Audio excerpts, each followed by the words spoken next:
Friends, എല്ലാവർക്കും വാവീസ് വോക്സിലേക്ക് സ്വാഗതം. കഴിഞ്ഞ വീഡിയോയിൽ പറഞ്ഞിരുന്ന പോലെ നമ്മൾ ഇന്ന് ചില പ്ലാനൊക്കെ ഇട്ടിട്ടുണ്ട്. അപ്പോൾ ആരെങ്കിലും മുമ്പത്തെ വീഡിയോ കണ്ടിട്ടില്ലെങ്കിൽ ആദ്യം തന്നെ കാണാൻ ശ്രമിക്കാം.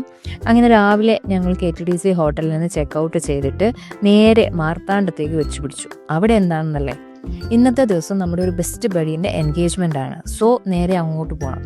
അതിന് മുമ്പായിട്ട് ഞാൻ വളരെയധികം പോകാൻ ആഗ്രഹിച്ചൊരു സ്ഥലമുണ്ട്. ഫസ്റ്റ് അവിടെ പോകണം. തിരുവനന്തപുരം കന്യാകുമാരി ദേശീയപാതയിൽ മാർത്താണ്ഡത്തിനടുത്തായി സ്ഥിതി ചെയ്യുന്ന ചിതറാൾ ജൈനക്ഷേത്രം അഥവാ മലൈക്കോവിൽ, അവിടേക്കാണ് ഇന്നത്തെ ആദ്യ സന്ദർശനം. വിക്രമാദിത്യ വരഗുണൻ എന്ന രാജാവിന്റെ കാലഘട്ടത്തിൽ പണികഴിക്കപ്പെട്ടു എന്ന് വിശ്വസിക്കുന്ന ക്ഷേത്രമാണ് ഇത്. ചിതറാൾ മലയുടെ താഴെ വരെ നമുക്ക് വണ്ടിയിൽ എത്താവുന്നതാണ്. 5 രൂപ പാർക്കിംഗ് ഫീസ് കൊടുത്ത് തൊട്ടടുത്തുള്ള കടയിൽ നിന്ന് ഒരു ബോട്ടിൽ വെള്ളവും വാങ്ങി നമ്മൾ കവാടം കടന്ന് ഉള്ളിലെത്തുമ്പോൾ ID കാർഡ് വാങ്ങി പരിശോധിച്ചതിന് ശേഷം അകത്തേക്ക് കടത്തിവിടുന്നതാണ്.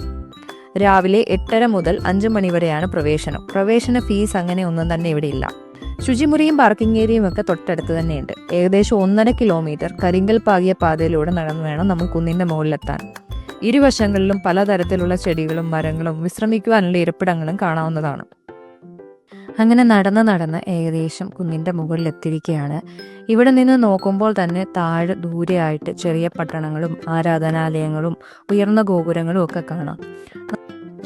ക്ഷേത്രത്തിന്റെ പിന്നിലായിട്ട് ഒരു വലിയ ആൽമരം നമുക്ക് കാണാവുന്നതാണ്. ഒരുപാട് പേർക്ക് തണലേകിക്കൊണ്ട് നിൽക്കുന്ന ആൽമരത്തിന്റെ കീഴെയായിട്ട് നമ്മൾക്ക് ഇരിക്കാനുള്ള ഇരിപ്പിടങ്ങൾ നിറയെ വെച്ചിട്ടുണ്ട്. സത്യം പറഞ്ഞാൽ താഴെ നിന്ന് നടന്ന് നമ്മൾ മേളിലെത്തുമ്പോഴത്തേക്ക് നല്ലപോലെ ക്ഷീണിക്കും. വെള്ളമൊക്കെ കുടിച്ച് നല്ല വെയിലാണെങ്കിൽ പിന്നെ പറയുകയും വേണ്ട. അപ്പോൾ ഇവിടെ വന്നിരുന്ന് കാറ്റൊക്കെ കൊണ്ട് കുറച്ചു നേരം സ്വസ്ഥമായിട്ടിരിക്കാനായിട്ട് ഈ മരത്തിന്റെ ചുവട്ടിലിരുന്ന് നല്ല ശുദ്ധവായു ഒക്കെ ശ്വസിച്ച് നമുക്ക് അങ്ങനെ ഇരിക്കാം. ക്ഷേത്രത്തിന്റെ പിന്നിലൂടെയുള്ള വഴിയിൽ കൂടെ നടന്നു വേണം നമ്മൾ ക്ഷേത്രമുറ്റത്ത് എത്താൻ. ഒരു ചെറിയ കവാടവും പിന്നെ 2 വലിയ പാറകൾക്കിടയിലൂടെയുള്ള ഇടുങ്ങിയ വഴിയും ഒക്കെ താണ്ടി മുന്നോട്ട് വരുമ്പോൾ താഴേക്ക് നീളുന്ന കൽപ്പടികൾ കാണാം. ഇതിന്റെ ഇടതുവശത്തായി പാറയിൽ തന്നെ കൊത്തിയെടുത്ത തൂണുകളും നിരവധി വിഗ്രഹ രൂപങ്ങളും കൊത്തുപണികളും ഒക്കെയായി ഒരു മണ്ഡപവുമുണ്ട്. ഈ കാണുന്നതാണ് നമ്മുടെ മലൈക്കോവിൽ. മലയുടെ ഒരു വശത്തായുള്ള പാറ തുറന്നാണ് ഈ ക്ഷേത്രം നിർമ്മിച്ചിരിക്കുന്നത്. ക്ഷേത്രത്തിന് നേരെ മുമ്പിലായിട്ട് ഒരു ചെറിയ കുളം കാണാം. വളരെ ഭംഗിയാർന്ന ഒരു കാഴ്ചയാണ് ഇവിടെ നിന്ന് നമുക്ക് കാണാൻ സാധിക്കുന്നത്. അതേപോലെ തന്നെ നമ്മൾ ഇത്രയും ദൂരം തളർന്ന് ക്ഷീണിച്ചു വന്ന ആ ഒരു ക്ഷീണവും തളർച്ചയും എല്ലാം ഇവിടെ ഈ ക്ഷേത്രമുറ്റത്ത് എത്തുമ്പോൾ ഇവിടുത്തെ ഈ വീശിയടിക്കുന്ന കുളിർക്കാറ്റ് ഏൽക്കുമ്പോഴേക്ക് മാഞ്ഞു പോകുന്നു എന്നതാണ് മറ്റൊരു അത്ഭുതം. ഒരു പ്രത്യേകതരം എനർജിയാണ് ഇവിടെ നിന്നാൽ നമുക്ക് ഫീൽ ചെയ്യാൻ കഴിയുക. നഗരത്തിന്റെ തിരക്കുകളോ ശബ്ദകോലാഹലങ്ങളോ ഇല്ലാതെ തികച്ചും സമാധാനപൂർണവും ശാന്തവുമായ ഒരു അന്തരീക്ഷം.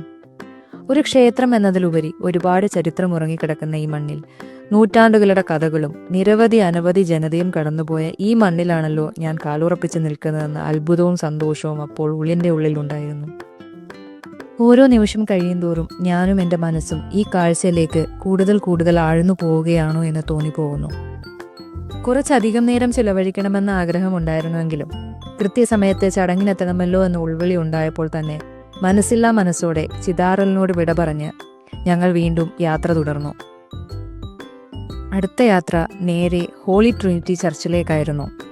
പ്രതീക്ഷിച്ചതിലും കുറച്ചധികം സമയം ചിതാറൽ ക്ഷേത്രത്തിൽ ചിലവഴിച്ചതിനാൽ തന്നെ സമയത്തെ വേഗതയോടെ മത്സരിപ്പിച്ച് 100-110 പോരാടി ലക്ഷ്യസ്ഥാനത്ത് കൃത്യസമയത്ത് ഞങ്ങൾ എത്തി.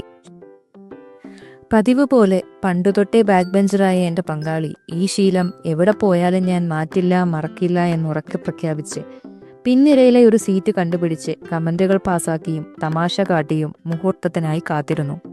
വികാരിയച്ഛൻ മനസ്സിലാവാത്ത ഭാഷയിൽ എന്തൊക്കെയോ പറയുന്നുണ്ടായിരുന്നു. എന്തായാലും ചടങ്ങ് തീർന്നപ്പോഴേക്കും ഉള്ളിലെ തനി മലയാളി ഉണരുകയും നേരെ സദ്യാലയം ലക്ഷ്യമാക്കി പറക്കുകയും ചെയ്തു. സദ്യാലയത്തിലെത്തി ഞങ്ങൾ അമ്പരന്നുപോയി. ഞങ്ങളും പിന്നെ 4-5 അപ്പൂപ്പൻ അമ്മൂമ്മമാരും മാത്രമേ എത്തിയിട്ടുണ്ടായിരുന്നുള്ളൂ. നമ്മളുടെ നാട്ടിലായിരുന്നെങ്കിൽ ഉന്തും തള്ളും തമ്മിലടിയും ഒക്കെ കഴിഞ്ഞ് സീറ്റ് കണ്ടുപിടിക്കാൻ പറ്റൂലായിരുന്നു. അങ്ങനെ ഏറെ നേരത്തെ കാത്തിരിപ്പിന് ശേഷം ഓരോന്നോരോന്നായി വിഭവങ്ങൾ പുറത്തെത്തി. അച്ചാർ വന്നു, സാലഡ് വന്നു, തീയൽ വന്നു, പിന്നെ ഉണ്ണിമധുരം പോലെ ഒരു സ്വീറ്റും വന്നു. അതിനുശേഷം പപ്പടവും ചിക്കൻ 65ഉം ഒടുവിൽ ചീഫ് ഗസ്റ്റായി മട്ടൻ ബിരിയാണിയും വന്നു. അങ്ങനെ തമിഴ്നാട് സ്റ്റൈലിലുള്ള ബിരിയാണിയും കഴിച്ച് കുട്ടിക്കലാശത്തിനായി എത്തിച്ചേർന്ന ഫ്രൂട്ട് സലാഡ് വിത്ത് ഐസ്ക്രീമും തീർത്തിട്ട് ആ കലാപരിപാടി മനോഹരമായി അവസാനിപ്പിച്ചു. മനസ്സും വയറും ഒരേപോലെ നിറഞ്ഞൊരു ദിവസം. ഇനി അടുത്ത വീഡിയോയുമായി വീണ്ടും കാണാം. വീഡിയോ ഇഷ്ടമായെങ്കിൽ ലൈക്ക് ചെയ്യാൻ മറക്കണ്ട. ഇനി ആരെങ്കിലും സബ്സ്ക്രൈബ് ചെയ്യാൻ ബാക്കിയുണ്ടെങ്കിൽ വേഗം പോയി സബ്സ്ക്രൈബ് ചെയ്തോളൂ. അപ്പോൾ ബൈ.